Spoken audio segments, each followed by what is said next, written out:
Vilnis Plūme bija Aizkraukles novada domes priekšsēdētājs no 2001. līdz 2011. gadam, dienai, kad viņš aizgāja mūžībā.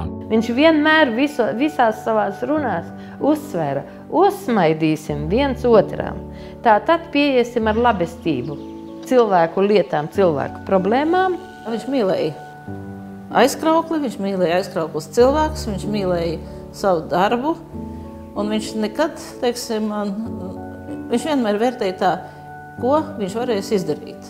Nu, tieši tādu labu, paliekošu, kas varētu palikt, kas vajadzīgs cilvēkiem. Pēc tam, kad tētis aizgāja, tur cilvēki, domu biedri, aizkrauklieši, sāka diezgan drīz runāt par to, kā viņi gribētu pateikties, kā iemožināt tēta piemiņu. Bērni un sieva Sarmīte centās radīt ko tādu, kas turpinātu viņa vērtības. Aizkraukles iedzīvotāji, draugi un līdzcilvēki apvienojās, lai iemūžinātu ilgadējā Aizkraukles saimnieka Viļņa Plūmes piemiņu garīgā piemineklī. Stipendija, kuru turpmāk talantīgiem, bet masturīgiem Aizkraukles jauniešiem dod iespēju saņemt labu augstāko izglītību. Viļņa Plūmes piemiņas stipendija man ļāva no vidusskolnieces izaugt jau praktiski par pilnvērtīgu darbinieku. Es varēju studēt sevis izvēlētajā specialitātē.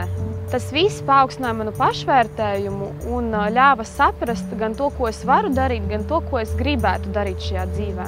Kā viņa darbi, viņa personības piemērs varētu kalpot kā tāds pozitīvs tēls arī mūsu pilsētas jauniešiem. Zināt, ka medicīnās studijas ir ļoti grūtas, jo daudz studenti krīt ārā kalkvijos.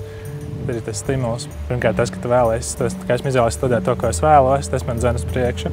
Stipendija man palīdz, atbalsta, tas ir kā balsta faktors, kāpjot uz aizmuguri. Jūlija ir jaunākā biznesa analītiķe enerģētikas uzņēmumā. Nākotnē sapņo turpināt strādāt enerģētikas jomā. Edgars ir patriotiski noskaņots. Cer, ka valstī situācija uzlabosies un varēs dzīvot Latvijā, palīdzot cilvēkiem kā ārsts. Es studēju medicīnu Rīgas Stadiņa universitātē 1. kursā. Finansiālais atbalsts ir svarīgs, sevišķi mūsdienās, kad pasaule ir tik materiāla un viss. Morālais atbalsts arī, jo man jārēķinās ar tiem cilvēkiem, kas man uzticējās un deva to stipendiju.